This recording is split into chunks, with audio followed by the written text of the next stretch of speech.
أعوذ بالله من الشيطان الرجيم. بسم الله الرحمن الرحيم. ألف لام ميم.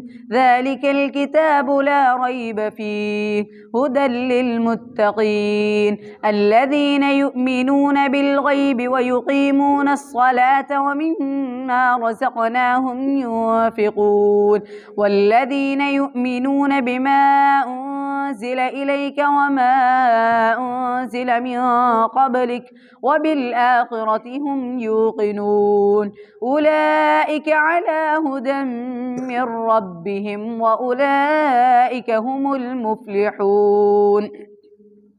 إن الذين كفروا سواء عليهم أنذرتهم أم لم تنذرهم لا يؤمنون ختم الله على قلوبهم وعلى سمعهم وعلى أبصارهم غشاوة ولهم عذاب عظيم.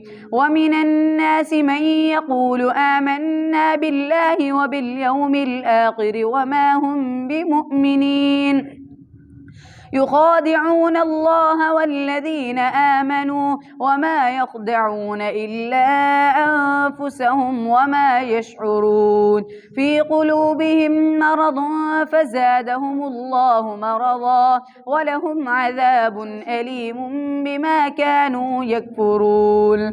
وإذا قيل لهم لا تفسدوا في الأرض قالوا إنما نحن مصلحون ألا إنهم هم المفسدون ولكن لا يشعرون. وإذا قيل لهم آمنوا كما آمن الناس قالوا أنؤمن كما آمن السفهاء ألا إنهم هم السفهاء ولكن لا يعلمون. وإذا لقوا الذين آمنوا قالوا آمنا وإذا خلوا إلى شياطينهم قالوا إنا معكم إنما نحن مستهزئون الله يستهزئ بهم ويمدهم في طغيانهم يعمهون. أولئك الذين اشتروا الضلالة بالهدى فما ربحت تجارتهم وما كانوا مهتدين. مثلهم كمثل الذي استوقد نارا فلما أضاءت ما حوله ذهب الله بنورهم وتركهم في ظلمات لا يبصرون صم بكم عمي فهم لا يرجعون أو كصيب من السماء فيه ظلمات ورعد وبرق يجعلون أصابعهم في آذانهم من الصواعق حذر الموت والله محيط بالكافرين.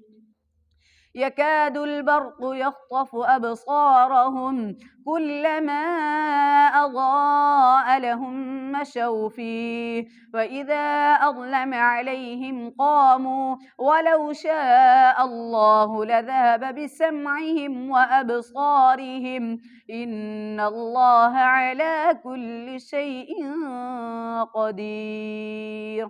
صدق الله العظيم.